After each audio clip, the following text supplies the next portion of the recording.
세상에는 그냥 음식이 아니라 한 문화 전체를 담고 있는 그런 요리들이 있죠. 오늘 우리가 이야기해 볼 요리가 바로 그런 건데요. 이 한 그릇 안에 수백 년의 역사와 희망이 담겨 있다고 하면 믿으시겠어요? 그 비밀을 지금부터 함께 파헤쳐 보겠습니다.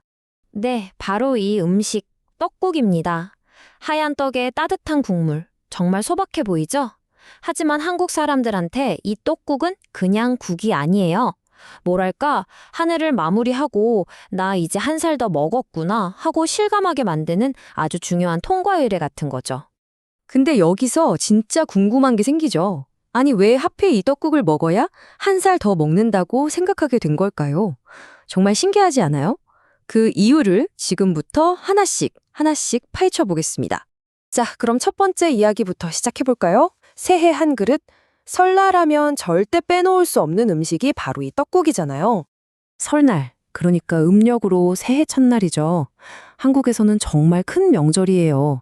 다들 고향에 내려가서 가족들 만나고 조상님께 차례도 지내고요. 이때 맛있는 음식이 정말 상다리 부러지게 차려지는데 그중에서도 떡국은 뭔가 위치가 좀 달라요. 부자든 가난하든 지위가 높든 낮든 그냥 모두가 한 그릇씩 꼭 먹어야 하는 뭐랄까 국민 음식 같은 거죠. 그러면 도대체 이 떡국 한 그릇에 어떤 의미가 담겨 있는 걸까요? 그릇 안을 한번 자세히 들여다보죠. 두 번째 이야기는 바로 새 출발의 상징입니다. 떡국의 주인공은 역시 가래떡이잖아요. 여기에 아주 중요한 상징이 두 가지나 숨어 있어요. 먼저 이 떡의 하얀색. 이건 순수함, 깨끗함을 뜻해서 작년에 안 좋았던 일들은 다 씻어버리고 새롭게 시작하자는 의미가 있고요. 그리고 또 하나, 이 떡을 길게 쭉 뽑잖아요. 그건 바로 장수를 기원하는 마음, 그러니까 오래오래 건강하게 살고 싶다는 소망이 담겨 있는 거예요. 이 하얀색이 얼마나 중요했는지는 떡국의 옛날 이름만 봐도 알 수 있어요. 바로 백병탕. 한자 그대로 풀면 하얀 떡으로 끓인 탕이라는 뜻이거든요. 옛날부터 한국 사람들을 흰 옷을 즐겨 입는 백의민족이라고 불렀잖아요. 그렇게 흰색을 숭상하던 사람들이 새해 첫날에 하얀 음식을 먹는다는 건 그냥 깨끗함 그 이상이었던 거죠. 모든 것이 새로 태어나고 부활하기를 바라는 그런 종교적인 의미까지도 담겨 있었던 겁니다. 그런데 말이죠. 떡국에 얽힌 이야기가 이렇게 희망차고 평화롭기만 한 건 아니에요.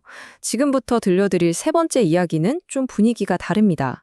이 음식에 숨겨진 아주 뜻밖의 기원에 대한 거거든요. 바로 저항에서 태어난 음식에 대한 이야기입니다. 믿기 힘드시겠지만 어떤 떡국은요, 새해의 희망이 아니라 깊은 원한과 복수심에서 태어났다고 해요. 지금 보시는 이 그림이 그 서늘한 분위기를 좀 보여주는 것 같죠?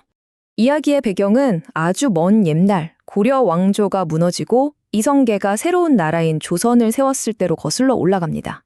한 나라가 망하고 새로운 나라가 생기는 정말 엄청난 혼란의 시기였겠죠. 세왕이 된 이성계는 당연히 고려의 신하들이 자신에게 충성하길 바랐겠죠. 하지만 끝까지 두 임금을 섬길 수 없다면서 저항하던 신하들은 결국 목숨을 잃게 됩니다. 하루아침에 남편도 나라도 모두 잃어버린 고려의 여인들, 그 마음이 어땠을까요? 무력감 그리고 새 왕에 대한 깊은 원망으로 가득 찼을 겁니다. 그러던 어느 날이었어요. 부엌에서 떡을 만들던 한 여인이 길게 쭉 뽑힌 가래떡을 보고 문득 이성계를 떠올린 거예요. 그리고 그 떡이 마치 이성계의 목인 것처럼 생각하고 그 중간을 있는 힘껏 꽉 쥐어 비틀어 버렸다고 해요. 바로 그 순간 탄생한 게 지금 보시는 이 조랭이 떡입니다. 꼭 눈사람처럼 가운데가 잘록하게 들어갔죠? 이 독특한 모양이 바로 힘없던 여인들이 할 수 있었던 가장 조용하고도 강렬한 저항의 표현이었던 거예요. 정말 놀라운 건 이 이야기가 그냥 옛날 이야기로 끝나는 게 아니라는 점이에요. 지금도 개성지방에서는 설날에 이 조랭이 떡으로 떡국을 끓여 먹는다고 합니다. 그 역사가 지금까지 이어져 온 거죠. 이런 저항의 역사는 단순히 떡 모양에만 담겨 있는 게 아니었어요. 사실은 설날이라는 명절 그 자체가 엄청난 위협을 받았었거든요. 이번에는 설날을 지키기 위한 그 끈질긴 싸움에 대한 이야기를 좀 해볼까 합니다. 자, 이 타임라인을 한번 보세요. 우리가 지금 당연하게 즐기는 설날이 얼마나 힘든 시간을 보냈는지 한눈에 보입니다. 일제강점기 때는 일본이 우리 민족 문화를 없애려고 아예 음력서를 못 쇠게 막았어요.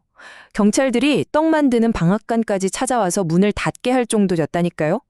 더 놀라운 건 해방이 된 후에도 무려 40년 넘게 나라에서는 양력 1월 1일만 새해로 인정했다는 거예요. 그런데도 사람들은 이게 우리 진짜 설이다 하면서 음력서를 계속 챙겼던 거죠. 그리고 마침내 1989년이 되었어야 설날이라는 이름을 되찾고 지금처럼 3일 연휴로 공식 인정받게 된 겁니다. 정말 수십 년간의 억압 속에서도 끈질기게 지켜낸 우리의 문화인 셈이죠. 자, 이렇게 역사 속의 여러 이야기들을 따라가 봤는데요. 이제 이 모든 걸 모아서 오늘날 우리에게 떡국이 어떤 의미인지, 왜 이게 그냥 한 끼 식사 그 이상인지 한번 정리해 볼까요? 혹시 이런 말 들어보셨어요? 너 떡국 몇 그릇 먹었니?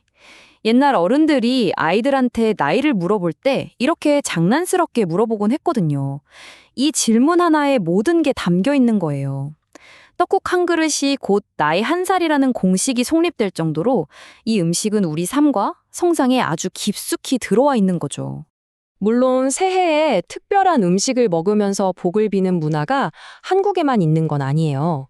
우리 주변 나라들을 봐도 중국에서는 옌까오라는 떡이나 돈주머니 모양의 만두, 자오찌를 먹으면서 부자 되기를 빌고요. 일본에서는 건강, 풍년 같은 여러 좋은 의미를 담은 요리들을 찬압에 담은 오세치 요리를 먹어요.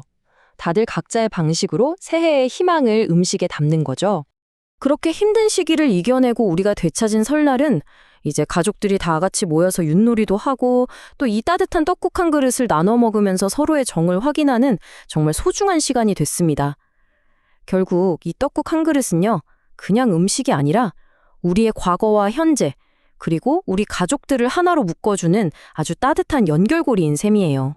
떡국이 한국 사람들에게 새해, 새로운 시작, 그리고 성장, 이런 의미를 담고 있는 것처럼 여러분에게도 새로운 시작을 떠올리게 하는 그런 특별한 음식이 있으신가요? 한번쯤 생각해보는 것도 재미있을 것 같네요.